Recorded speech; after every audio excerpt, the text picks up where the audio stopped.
Well, y'all's moments to downtown Melo. You're listening to the Entertainment Report on iHeartRadio, live from Dubai for Monday, August 24th, 2020, delivering some major stories and trends going on in the world of entertainment and beyond. You can follow the show on Facebook, Twitter, or Instagram.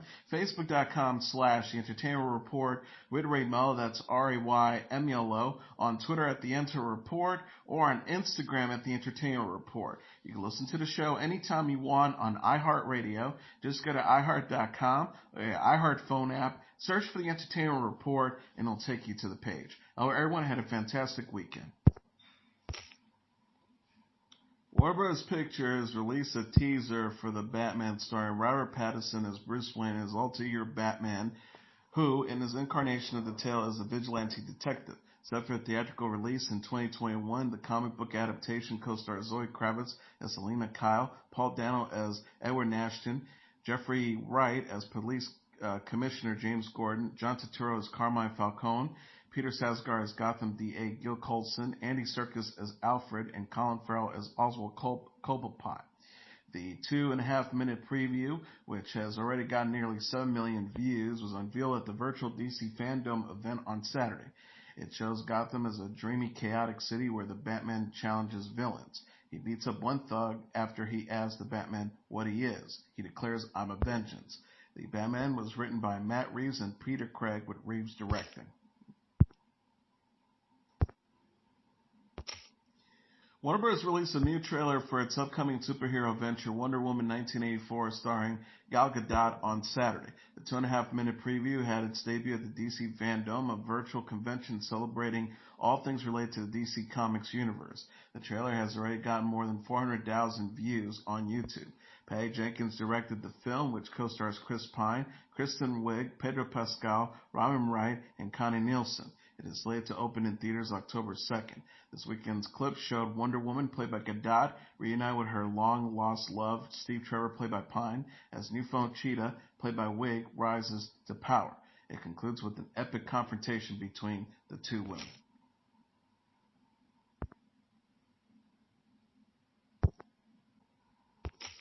HBO Max released a new teaser for Zack Snyder's Justice League. The 2.5-minute preview for the revamped version of the 2017 superhero ensemble picture premiered Saturday during the virtual DC Fandom event. Set to the iconic Leonard Cohen, Jeff Buckley song Hallelujah, the clip has since gotten 4 million views on YouTube. Snyder was in the midst of helming the movie when his teenage daughter died by suicide. Joss Whedon finished the film, but fans and cast members have complained they were not happy with the outcome. An outpouring of support encouraged Snyder and ultimately Warner Brothers' new streaming service, HBO Max, to fix what was broken in the film and re-release it. The film is slated to debut in 2021. The Justice League stars Ben Affleck as Batman, Henry Cavill as Superman, Gal Gadot as Wonder Woman, Jason Momoa as Aquaman, Ezra Miller as The Flash, and Ray Fisher as Cyborg. They are all present in this weekend's trailer and seen fighting evil forces against a backdrop of immense destruction.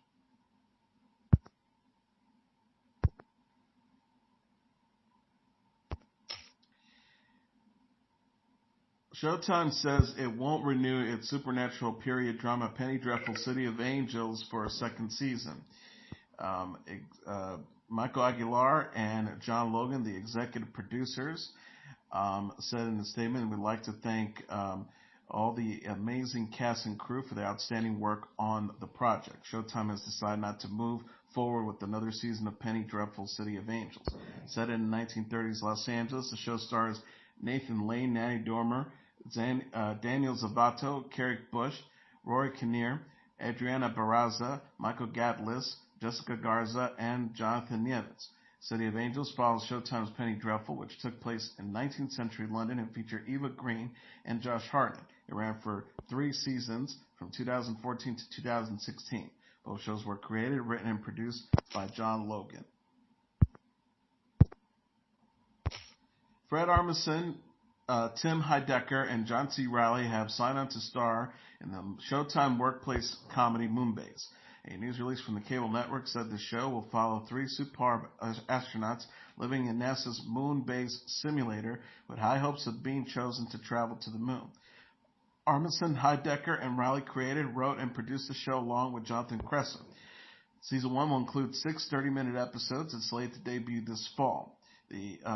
Jana Weingrade, the Showtime's president of entertainment, said in a statement Thursday, "In a year when we have all been forced to come to terms with life in close quarters, we're happy to have landed this offbeat take on life in captivity with dreams of escaping to something grander.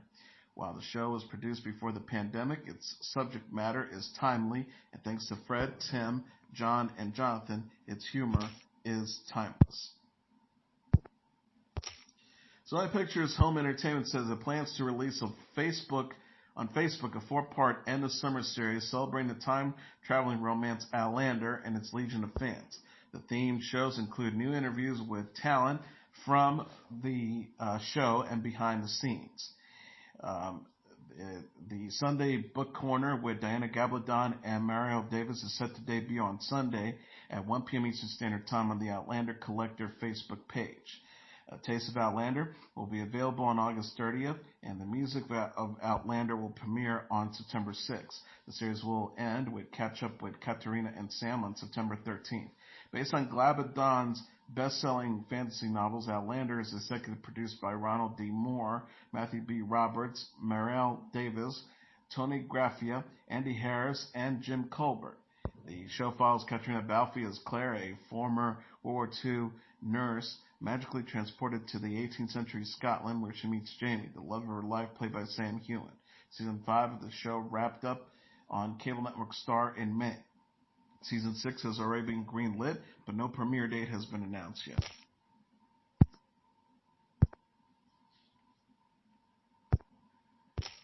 Screen icon John Travolta shared on Instagram a video of him dancing in a bar to piano music with his 20-year-old daughter, Ella. The Grease Pulp Fiction diehard star captioned this week its brief clip, "My daughter at Ella Travolta and I dancing in memory of Mama, one of Kelly's favorite things, dancing with me." Travolta's wife and Ella's mother, actress Kelly Preston, died in July after a battle with cancer. She was 57. Preston also left behind a 10-year-old son named Benjamin. Television personality and author Larry King has confirmed the recent deaths of 2 of his adult children. Larry King, who's 86, wrote on Facebook Saturday, "It is with sadness and a father's broken heart that I confirm the recent loss of 2 of my children, Andy King and Chaya King.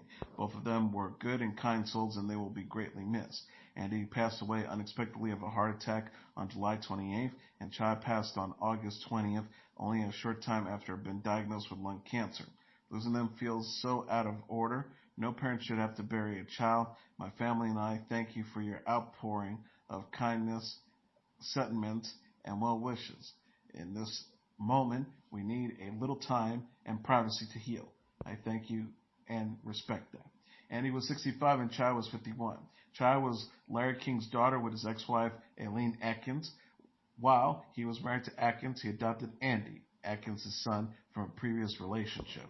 Larry King, who is also the father of Larry Jr., Cannon, and Chase King, suffered a near-fatal stroke in March 2019. He is also in the midst of a divorce from Sean King, his wife of 21 years, late last year.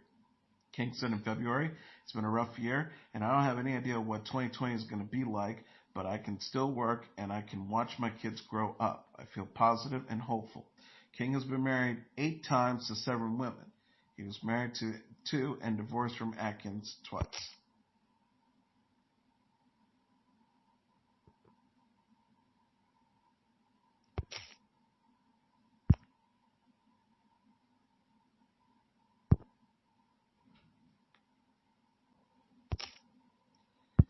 Quiet Riot drummer and manager Frankie Benali has died at the age of 68, his family said. He announced in October he was suffering from stage 4 pancreatic cancer.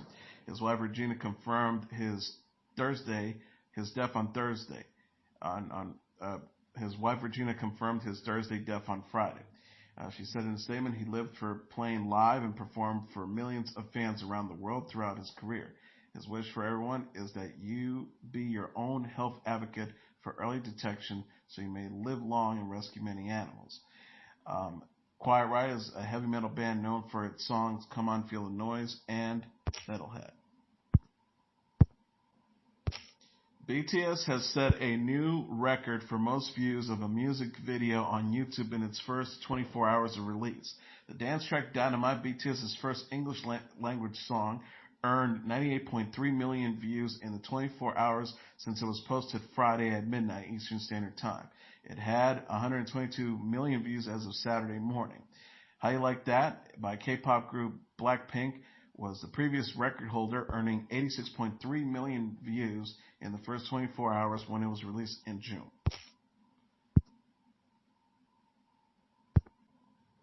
Country music star Dwight Yosef has become a first-time dad at the age of 63, as representatives confirmed. The post from the singer's Twitter feed said Friday, with great joy and happiness, Dwight and Emily announced the birth of this past Sunday of their new baby boy, Dalton Lorraine Yosef, born August 16, 2020 at 9:19 a.m. Like the lyric from the song Waterfall that Dwight wrote for Emily on his Three Pearls album, it says, babies get even born in a pandemic lockdown. The post also includes photos of the happy couple heading to the hospital for the birth. The couple exchanged wedding vows in May after dating for 10 years. Dalton is their first child together. Pop star Taylor Swift's Folklore is the #1 album in the United States for the third consecutive week.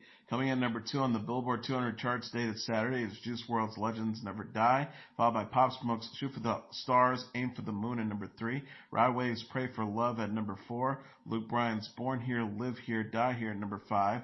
Rounding up the top tier are the Hamilton soundtrack at #6, Glass Animals' Dreamland at #7, The Baby's Blame It on Baby at #8, Little Baby's My Turn at #9, and Now Choppa Top Shorty at #10. And finally, Russell Crowe's Unhinged is the #1 movie in North America this weekend.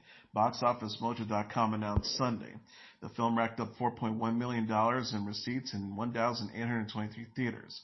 Coming in #2 is the SpongeBob movie, Sponge on the Run, with $550,000 in 326 theaters, followed by Words on Bathroom Walls at #3 with $463,000 in 925 theaters. The Goonies at #4 with $260,000 in 457 theaters, and Cutthroat City at #5 with $240,000 in 395 theaters. Running up the top tier are Star Wars 5, The Empire Strikes Back at #6 with $230,000 in 431 theaters, Peninsula at #7 with $210,000 in 123 theaters, Jurassic Park at #8 with $120,000 in 316 theaters, Back to the Future at #9 with $140,000 in 258 theaters, and The Tax Collector at #10 with $122,000 in 121 theaters.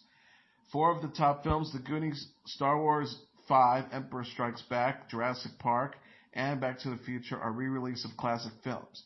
Because of the coronavirus pandemic, most new movie debuts have been delayed, with some theatrical releases skipped ahead in favor of streaming service premieres.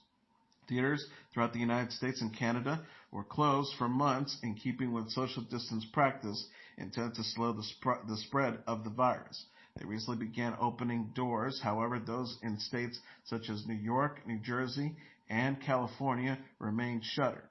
On March 8th, the North American box office taked in about $100 million. Onward and The Invisible Man were the big hits at the time, and both made quick pay-per-view debuts when the theater closed. And as your entertainment report for Monday, August 24th, 2020, I'm your host, Mr. Downtown Ring Melo. I'll be back tomorrow to deliver some major stories and trends going on in the world of entertainment and beyond. You can follow the show on Facebook, Twitter, or Instagram. Facebook.com/Entertainment Report with Raymo. That's RAYMELO. On Twitter at The Enter Report, or on Instagram. This episode or any previous episodes of The Entertainment Report anytime you want. On iHeartRadio, just go to iHeart.com or your iHeart phone app, search for The Entertainment Report, and it'll take you to the page. Good night, and God bless you all.